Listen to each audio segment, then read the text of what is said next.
सैनी सरकार का एक साल हुआ पूरा। पंचकुला में राज्य स्तरीय कार्यक्रम में शामिल हुए नायब सैनी। एक साल के कार्यों का पेश किया लेखा जोखा।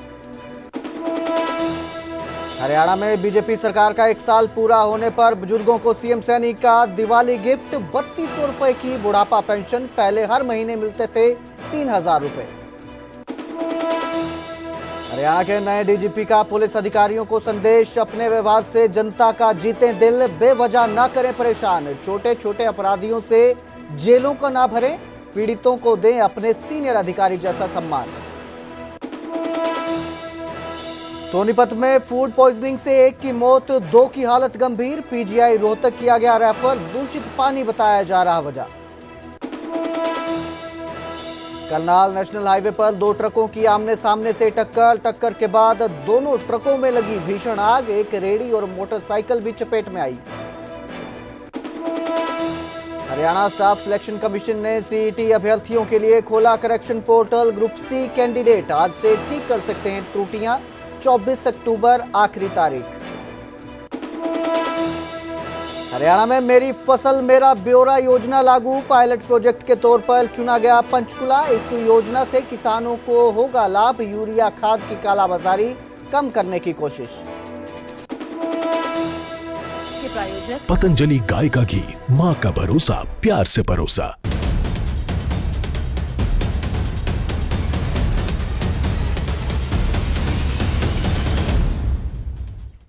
नमस्कार, स्वागत है न्यूज 18 पंजाब हरियाणा में। मैं आपके साथ कुलदीप भारद्वाज।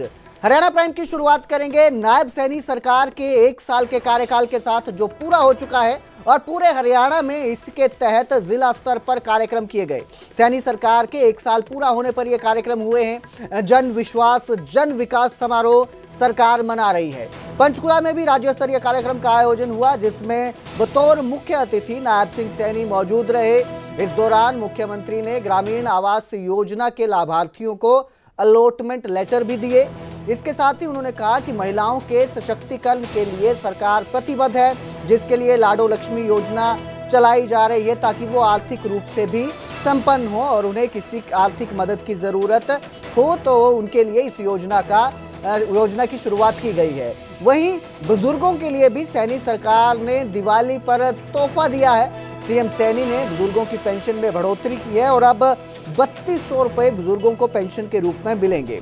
वहीं सीएम सैनी ने जापान के निवेश के बारे में भी जानकारी दी और कहा कि कई कंपनियों के साथ जो है एमओयू किया गया है और जापान जो है निवेश करने के लिए हरियाणा में आतुर है।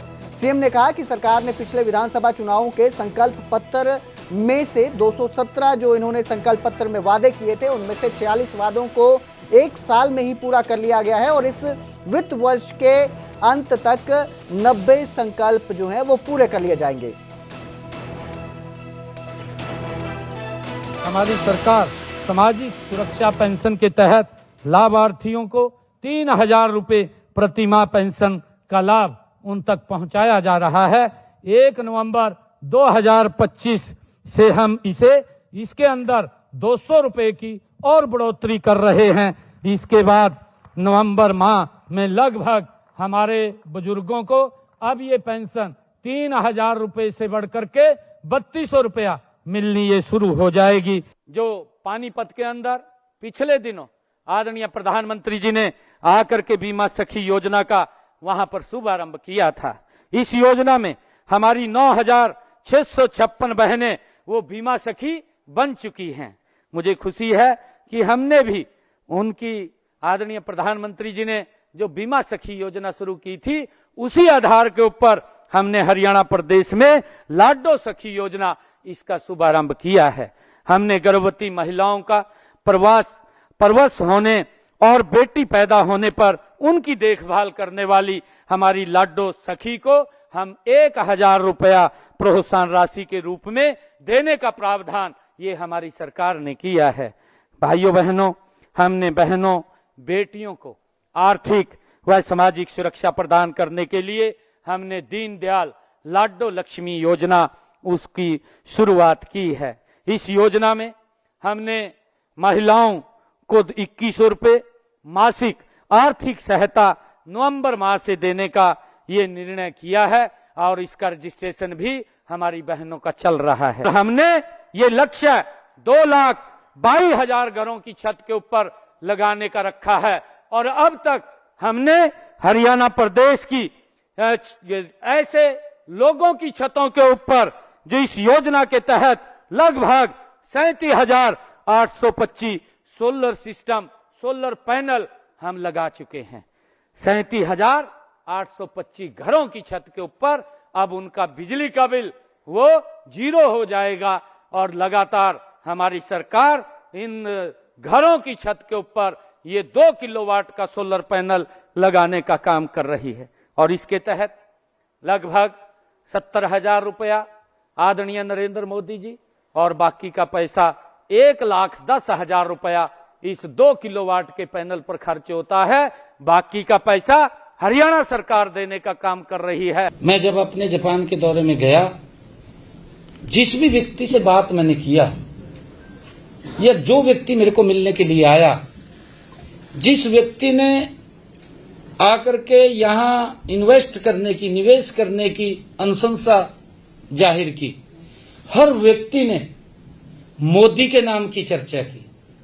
मोदी मोदी हो रहता भाई पूरे जापान में, और लोगों की इतनी इच्छा,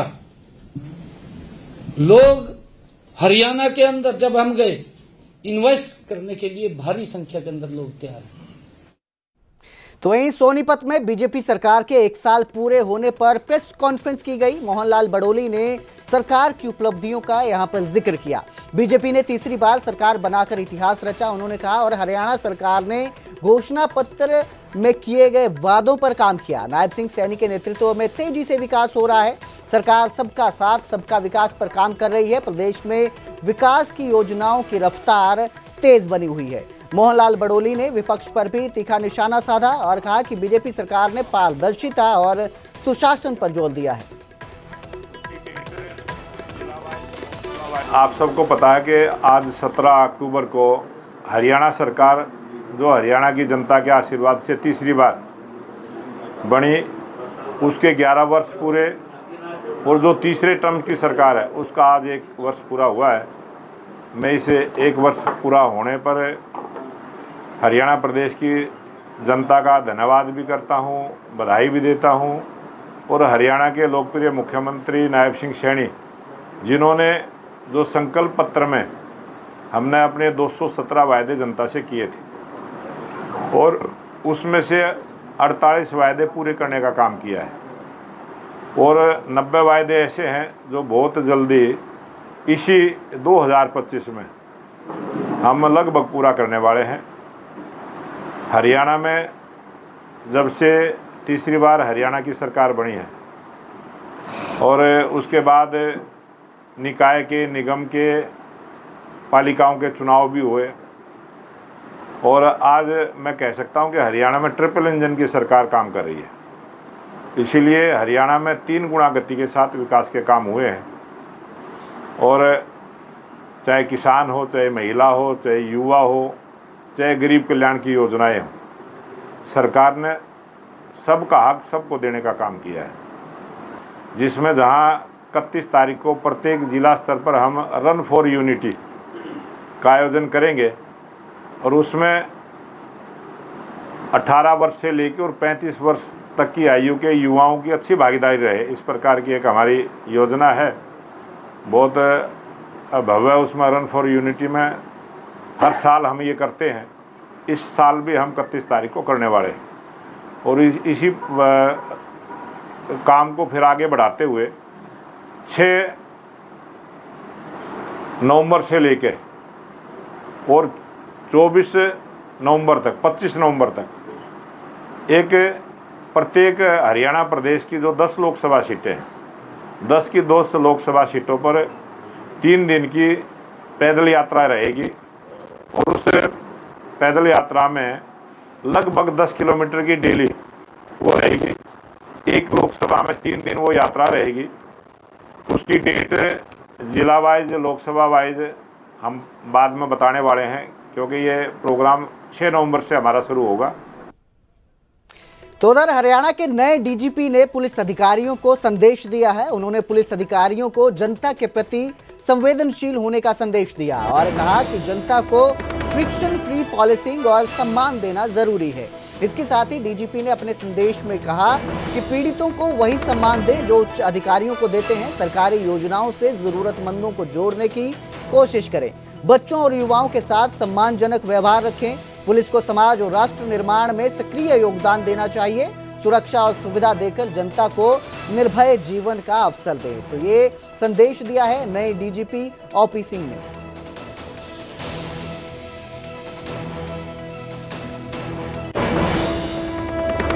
हरियाणा स्टाफ सिलेक्शन कमीशन ने सीईटी अभ्यर्थियों के लिए करेक्शन पोर्टल खोला है। यह पोर्टल 17 अक्टूबर से लेकर 24 अक्टूबर तक खुला रहेगा। इसके तहत अभ्यर्थी आवेदन में हुई गलतियों को सुधार सकेंगे। 26 से 27 जुलाई को सीईटी ग्रुप सी की परीक्षा हुई थी, जिसमें 13,48,000 युवाओं ने रजिस्ट्रेशन करवाया था। अब यह पोर्टल जो है 24 अक्टूबर रात 11:59 तक जो है खुला रहेगा और सुधार की सुविधा जो है अभ्यर्थी इसमें कर सकते हैं। हाईकोर्ट के आदेश के बाद ये निर्णय लिया गया है और 14 जून तक वैध दस्तावेज अपलोड यहां पे कर सकते हैं अभ्यर्थी जो है, जो अनिवार्य है 14 जून तक वैध दस्तावेज अपलोड करने होंगे।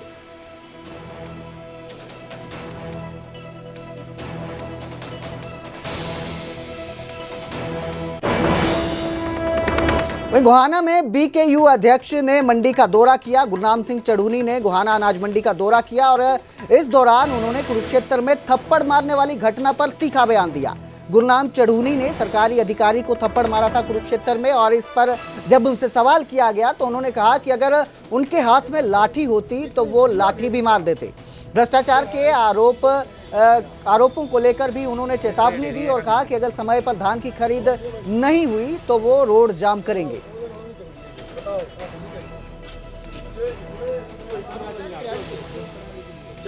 बिल्कुल मतलब हद ही है। मैं तो यहाँ के लोगों को बहादुर मानता था, लेकिन यह तो मुर्दों वाली बात हो रही है। 12 मास्टर की ढेरी, वो 12 मास्टर की ढेरी, इधर इस भाई की पड़ी है, वहाँ 12 मास्टर की ढेरी, 12 मास्टर का माल और शुद्ध और नहीं बिक रहा। ये तो हम सरकार को बिल्कुल चेतावनी दे रहे हैं कि सरकार या तो मान जाए और फिर लड़ाई सीधी सीधी होगी, वरना हम तो मरेंगे।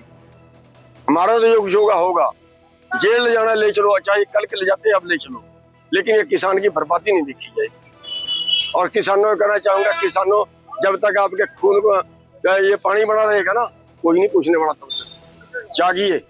और अब जिक्र करेंगे सोनीपत का, जहां फूड पॉइजनिंग से हड़कंप मच गया। सिविल अस्पताल में फूड पॉइजनिंग के मामले आए और एक शख्स की मौत हो गई, जबकि 2 की हालत गंभीर बताई जा रही है। अस्पताल में 8 लोगों का इलाज चल रहा है। पीने का पानी इसकी मुख्य वजह बताई जा रही है। दूषित पानी पीने से फूड पॉइजनिंग हुई लोगों को यह बताया जा रहा है। महिला और बच्चे भी इनमें प्रभावितों में पीड़ितों में शामिल हैं। 2 मरीजों को गंभीर हालत में पीजीआई रोहतक रेफर किया गया है। हालांकि मृतक की पहचान अभी तक नहीं हो पाई है। पोस्टमार्टम रिपोर्ट के बाद ही असली वजह क्या है इसका खुलासा हो पाएगा। लेकिन फिलहाल जो जानकारी सामने आई है, फिलहाल जो बताया जा रहा है, दूषित पानी पीने की वजह से फूड पॉइजनिंग फैल रही है। 8 लोगों का इलाज चल रहा है, 2 की हालत गंभीर है और एक शख्स की मौत हो चुकी है।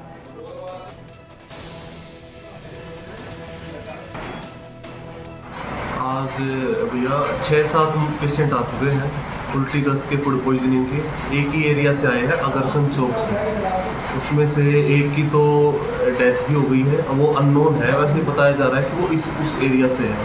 बाकी 2 को रेफ़र भी किया हमने, सीरियस पेशेंट थे वो, ठीक है। और वहाँ की एक बार जांच पड़ताल होनी चाहिए, क्या दिक्कत है, वहाँ का पानी कैसा है। ये यहाँ पे बता रहे समर्सिबल का ही पानी पी रहे, बोरवेल से, जो है वहाँ पे आरओ की सुविधा नहीं है या क्या नहीं है, मतलब।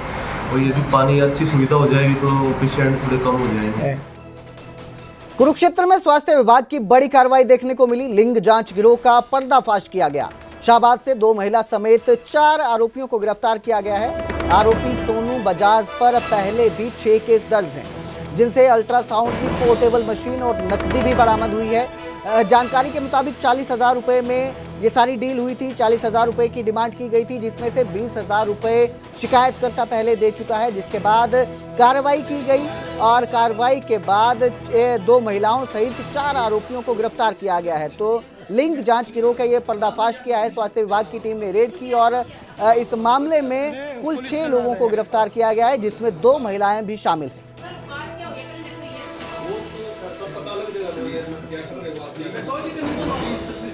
हमारी टीम उसको पहले से पहचानती थी क्योंकि वो 6 बार पहले ही पकड़ा जा चुका है हमारे से, 6 मामले दर्ज है उसके खिलाफ। तो रात को उसको हमने 20,000, जो 40,000 में बात हुई, 20,000 ऑनलाइन और बाकी 20,000 कैश में हमने उसको धर दबोचा। ये मामला शाबा थाने में दर्ज किया गया। इसमें 4 लोग संलिप्त पाए गए हैं। संदीप जो कि मदीपुर का रहने वाला है और आदेश हॉस्पिटल में ओटी के पद पर कार्यरत है। जींद के भिड़ताना टोल पर किसानों का धरना लगातार जारी है। समरजीत सिवाच परिवार के लिए मांग कर रहे हैं, मुआवजे की मांग कर रहे हैं किसान। आपको बता दें 24 अक्टूबर तक मांग पूरी ना हुई तो रोड जाम करने की चेतावनी दी गई है। कंपनी ने मृतक परिवार को मुआवजा देने की जो मांग थी वो ठुकरा दी। 150 से अधिक किसानों के खिलाफ पिल्लू खेड़ा में मुकदमा दर्ज है। खाप पंचायतों ने हत्या की आशंका जताई है और जांच की मांग की जा रही है। समरजीत सिवाच रोहतक जिले के गांव बड़ाली का निवासी था। रक्षक सिक्योरिटी लिमिटेड में मैनेजर था और उनका दावा था कि भिड़ताना टोल में उनकी 10% की हिस्सेदारी थी। एक सड़क हादसे में उनकी मृत्यु के बाद परिवार ने कंपनी से मुआवजा मांगा, लेकिन कंपनी ने इसे ठुकरा दिया। जिसके बाद परिवार का आरोप है कि कंपनी ने पहले आर्थिक मदद का वादा किया पर बाद में टोल बिकने का हवाला देकर पल्ला झाड़ लिया।